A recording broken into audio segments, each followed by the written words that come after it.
যেসব যে জীবাণুওয়ালা মাটি, কালো কালার যে মাটি, ওই মাটিগুলা আর গুড়, বেসন এইগুলা দিয়ে জীবামৃত তৈরি হবে। জীবামৃতটা তৈরি করার পরে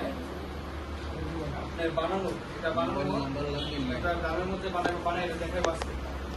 বানানোর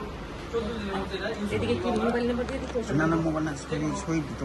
সবজি কাটো আর এই ভয়েস একটু লাগবে ফলন বৃদ্ধি হইব, এক নাম্বার ফলন বৃদ্ধি হইব। এটা কিন্তু এটা বলে শুধু গাছের ফলন হয়, গাছের গ্রোথ যাতে ভালো হয় তার লেগে এই বীজামৃত আসলে জীবামৃত 14 দিনের পরে আমরা কতটুকু পানি দেব, পানি খেতে আমরা দেখছি 80 একটারের মধ্যে 80 কেজির মতো লাগে, 80 কেজি লাগে, 80 লিটার। আমরা 200 লিটার ডাবের মধ্যে তৈরি করা নাকি 200 লিটার ডাবের মধ্যে তৈরি করা, এক কানের মধ্যে 80 লিটারের মতো